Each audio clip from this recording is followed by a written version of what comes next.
Had all this up, and then finally he gets the word from Jeffrey Katzenberg in Las Vegas, who before had been sort of the hero of fundraising, who had raised all of this money for Joe Biden, just telling the president the spigots run dry.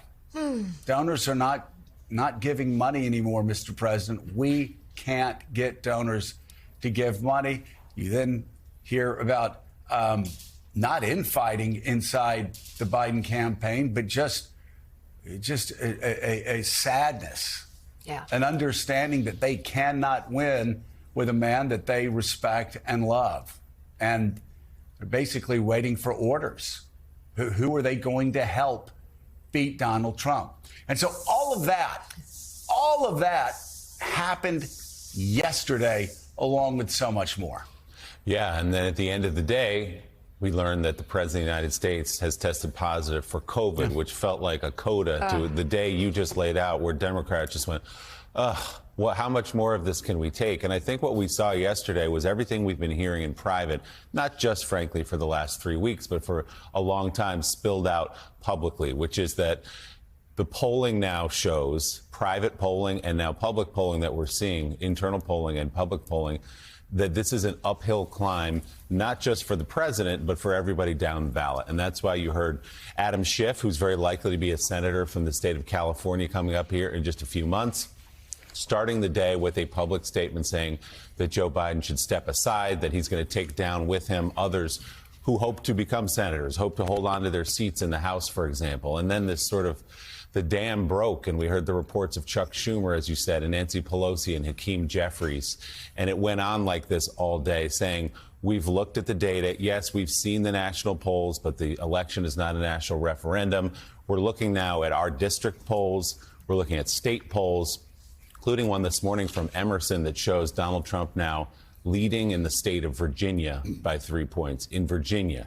So that's a snapshot of where this race is right now. And that's why you're hearing more vocally Democrats saying it is time to get out. And I wonder, Mike Barnicle, what you think about the president's state of mind right now. Obviously, we saw him after the COVID diagnosis, looking frail, getting onto Air Force One last night.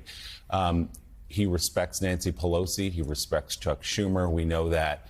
What will this weekend of isolation at home in Delaware be like for Biden and his family? I think it'll be a reflective weekend for the family, taking a look at the reality of the landscape. And I think the sadness of it will finally penetrate the entire Biden family. And the sadness of it, by sadness, I mean when you have elected officials, many of them unnamed in these newspapers, stories about Democrats indicating that they don't want Joe Biden to be on the ballot this fall, running for re-election as president. The sadness of it is you keep hearing the word that they're bitter. They are bitter. And the idea that Joseph R. Biden, who is a magnetic personality with people, loves to grab people, slap them on the shoulder, how are you, buddy, how you been, that he would be referred to as bitter is really something. It's really something. And that Jonathan, is, I think, epidemic now within the House candidates and some of the Senate candidates. Yeah, we're seeing another real push by Democrats to try to adjust the top of the ticket. Every time the Biden campaign since the debate has been out there, they've been trying to fend this off. He's done a number of interviews. He's done a number of campaign events, some of which were very well received. He has been out there publicly saying, I'm saying this, stop asking me. And the questions have only grown. The Biden team's efforts to push this aside simply haven't worked. And as Joe just ran through, yesterday felt like a really significant day. And we should note, the Schumer meeting was over the weekend. Pelosi was several days ago. Jeffries was several days ago.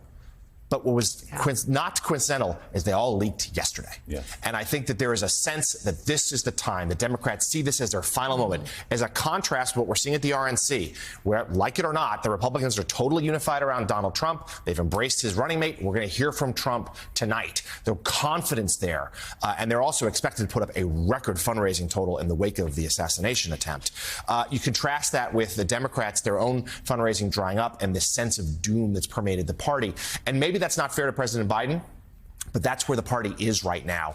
And it does feel like, as the president now heads home to Rehoboth, off the campaign trail, and what would be a crucial moment to provide counter-programming to the RNC, that if this is going to happen, It's going to happen in this next stretch. And again, publicly, the president's saying he's staying on.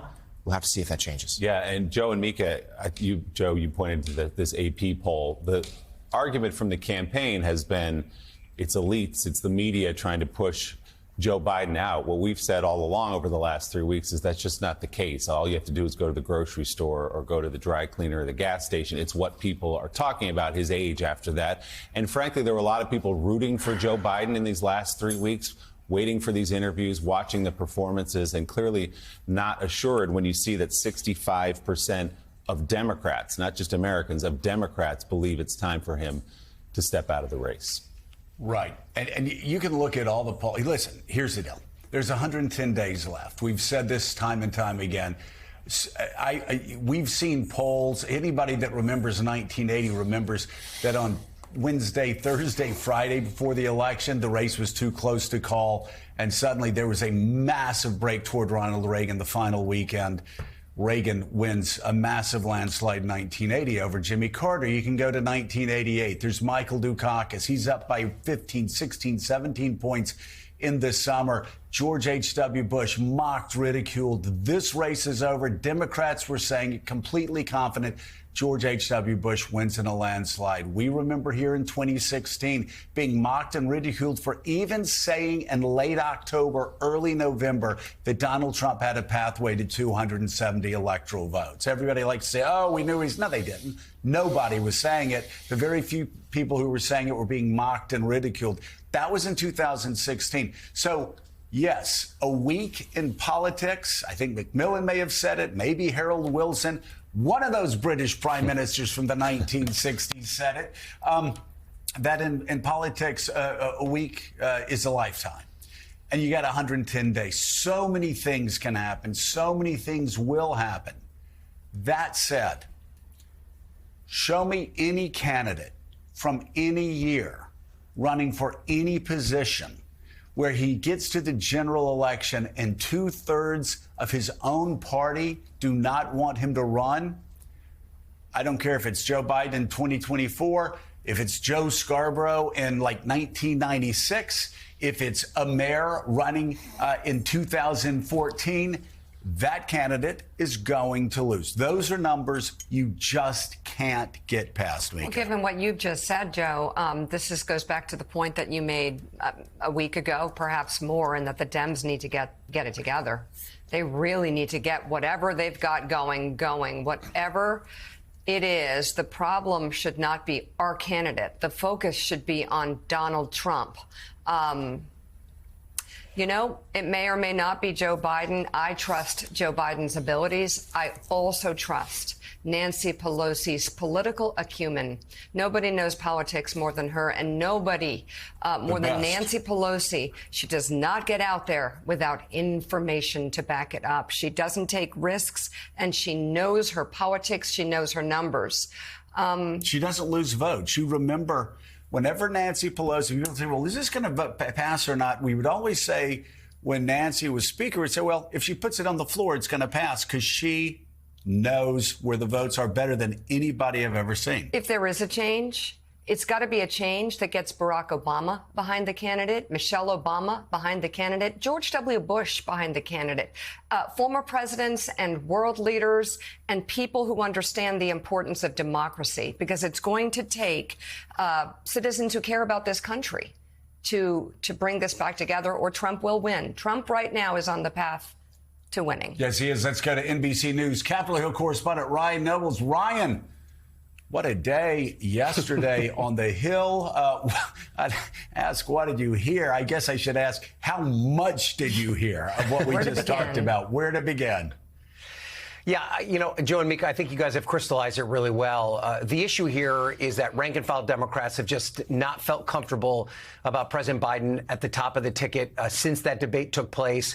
I think part of the reason that you saw the calls and the angst subside a little bit was because of that assassination attempt on former President Trump. It just kind of pushed this story to the back burner. But I can tell you from my own reporting that the conversations were still ongoing and that people were still very nervous. In fact, right before the assassination attempt was this phone call that President Biden had with the New Dem coalition. More than 100 rank-and-file Democrats, mostly moderate to left Democrats, which was a very uncomfortable phone call. It was supposed to last an hour. It only lasted 35 minutes.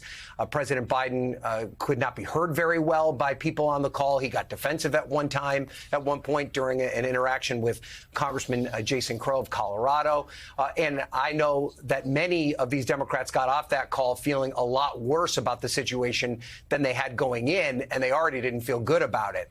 So I think that is kind of the foundation of what you see in this maybe third or fourth round of angst and concern from Democratic leaders about President Biden's role in this campaign. And what is interesting is that Hakeem Jeffries, Nancy Pelosi, Chuck Schumer, they had been very quiet about their own personal feelings about the situation. And to be clear, they're still being very quiet.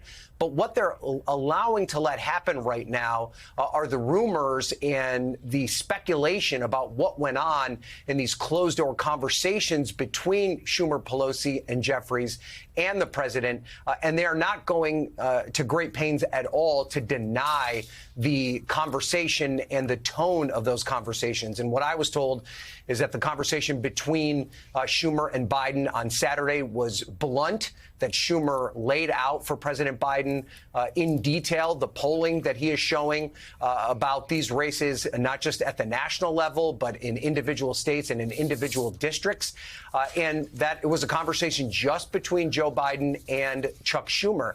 And what is interesting about this conversation is that there's been a concern among many rank-and-file Democrats that perhaps the message wasn't getting directly to Joe Biden, that he was being insulated by some of his closest associates and family members, and that he wasn't getting a real reality check as to how his party was feeling and how average voters were feeling. Well, now we know that he's had these direct conversations. We know he talked directly with Hakeem Jeffries, and Jeffries has said on the record that he conveyed the feelings of his caucus, and we know that his caucus is upset. The still lingering question that hangs above all of this is that there is only one person who can decide that Joe Biden is no longer going to be in this race, and that is Joe Biden himself. There are now reports that he's at least open to that idea, something that was not even leaked out early on after the debate, that was something that he wasn't even considering. So if that door is open even a crack, my guess is that at least congressional Democrats are eager to bust it wide open and try and convince him to find a path to exit this race gracefully. And then the conversation can be who comes next, which I think is still a very open conversation within the Democratic Party. Hey there, MSNBC fans. I'm Luke Russert, and be sure to join me, Rachel Maddow, Jen Psaki, Lawrence O'Donnell, Steve Kornacki, Joy Reid, and many more September 7th in Brooklyn. MSNBC Live Democracy 2024. Click on the link for ticket information. We will see you there.